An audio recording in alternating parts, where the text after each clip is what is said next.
All right, good evening, everybody. It's your boy Akeem, and welcome to this vlog. Here to give you a college football preview on the Iowa Hawkeyes for the 2017 college football season. In the Big Ten West Conference, this is going to be a good race between the Hawkeyes and the Wisconsin Badgers, in my opinion. But let's not forget about the Minnesota Golden Gophers as well. Now, we're here to talk about the Iowa Hawkeyes. Now, the team went 8-5 last season, losing in the Outback Bowl 3-30, only scoring 3 points. It wasn't too good in that matchup. Also, a big loss last season was against former FCS champs, the North Dakota State Bison. This is a great team, but still in the FCS division. And I believe that game was at home. They lost that game 23-21. That was a major defeat. Not as big as the Appalachian State Michigan loss, but still an FCS school though. Now they do have the return of Kirk Ferentz as their head coach, and he's been having a great career as the Iowa Hawkeyes head coach. Now this season they do have a new offensive coordinator and his son in Brian Ferentz, and I think he could do a pretty decent job offensively, especially with the return of key weapons on the offensive unit. Now this season at quarterback, CJ Beathard is actually no longer with the team, so the battle is between Tyler Wiggins and Nate Stanley. I think Stanley's going to start at the beginning of the season, but they do have the return of their leading rusher in Akram Wadley, who did have over 1,000 yards on the ground. He should become all Big Ten honors at the end of this season. And they do have the return of a great wide receiver in Matt Vandenberg. Last season, he only had 19 receptions for 284 yards in just 4 games. And he actually got hurt during the practice. I believe it was during the week they was going to play Nebraska, in which he actually had a season-ending foot injury, who was out for the remainder of the year. Now, the offensive line, they're actually stacked with great experience and good players who should become all Big Ten honors as well, in Boone Myers, Sean Wells, and James Daniels, the center. The tight ends, we all know that they actually use a lot of double tight end sets, so the 2 tight ends that everybody should look for is TJ Hawkinson and Noah Fant. And let's not forget about freshman Peter Picard, who could get some time as well at the tight end position. Now, as far as the defensive unit, this defense is stacked with great players, particularly in the defensive line. Despite the fact that they're going to have to play without Jaleel Johnson, who's no longer with the team. He did lead the team, I believe, last season with 8 sacks.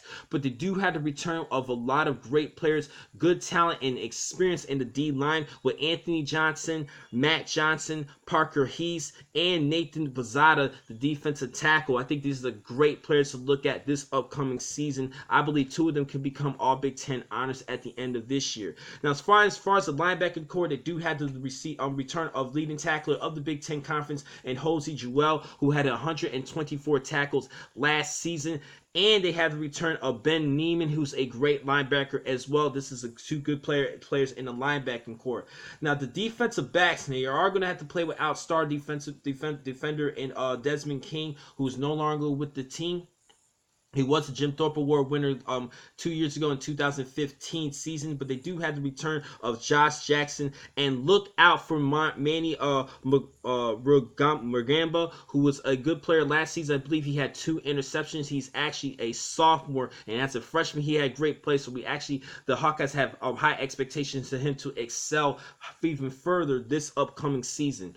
Now, if you take a good look at their schedule, they actually host Penn State in September 23rd. It's going to be a key matchup. It could be a preview of the Big Ten Championship, but I'm not going to really just jump too ahead myself of the Big Ten Championship, because like I said, this is going to be a good race between Minnesota, Wisconsin, and Iowa for the West Division of the Big Ten Conference. And let's not forget about Northwestern as well, in which they Hawkeyes do play them on October 21st. October 28th, they do play against Minnesota, and in the following week, they host Ohio State. That should be a great game for everybody to watch, especially with the good defense of Iowa, respectable defense for Iowa against a stellar offense from the Ohio State Buckeyes. November the 11th, this is going to be a great matchup between the Hawkeyes and the Wisconsin Badgers. That could be indications of who win the West Division of the Big Ten Conference. And wrapping things up on November 24th at Nebraska Cornhuskers, still is a good contender as well, but I really think it's going to be between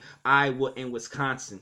Now, the only issue that we've been seeing over the years for the Buckeyes is the quarterback position. My personal opinion, I'm a little bit shocked that Kirk Ferentz didn't really recruit like a big marquee player out of high school, in my opinion, like a good top 5 type quarterback, in my opinion. He has some great quarterbacks, some good quarterbacks who were good managers, but he needs a great quarterback just to get them over that hump. A good like NFL type prospect, a big time prospect for the NFL type quarterback, if you understand what I'm saying. Like a good top 5 prospect that they're looking for that could get Iowa over the hump. Now, it could be the location. I don't know that many people who would sit there and say, I really want to go to the state of Iowa, but it's still a great football school, and I actually expect them to excel in the Big Ten Conference if they have a great quarterback. So it really lays down to the quarterback play this upcoming season for the Hawkeyes. Now, I know some people is going to say I'm really disrespecting Iowa. Don't get me wrong. I have a lot of respect for this team. I actually like this team a lot, but they just don't really get over that hump. They make it to the Big Ten Championship. They made it to the Rose Bowl against the Cardinals a couple years ago. So they have a good team, but they just need a quarterback who can just excel them over the edge. They always have one of the top defenses in the Big Ten, not only in the Big Ten, but also the country. I like this team a lot. Now, if you take a good look at their schedule, I think they're going to get at least 3 losses, okay? Like I said, it depends on the play at quarterback. If there's poor play at the quarterback position, I think they're going to get another 5 losses this season. I do not really want that to happen. I think this year I'm going to be very generous in this one. I'm going to have them going 9-3 this season due to the return of great players defensively, and they have the ability to run the football with Akron Riley and the return of Matt Wattenberg. That can definitely open things up and make good possibilities for the Hawkeyes. It really just boils it down to the quarterback position. I'm going to be generous here and have them going 9-3. It is between them and Wisconsin, which I have them in that race, but I'm going to have to go with Wisconsin making it to the Big Ten Championship against Penn State. That's what I'm already calling it right now. I might go with Ohio State, but I'm going to go with Penn State this season because of there's Saquon Barkley. I think he could be due for a big Heisman campaign this year. Now, the next time I'm going to catch you guys will actually be tomorrow. I'm going to finish things off with more Big Ten previews. I'm actually going to finish things off in the Big Ten Conference for the next 2 nights. See you guys tomorrow. Thank you for watching this vlog. I'm your man, Hawkeyes. Be easy.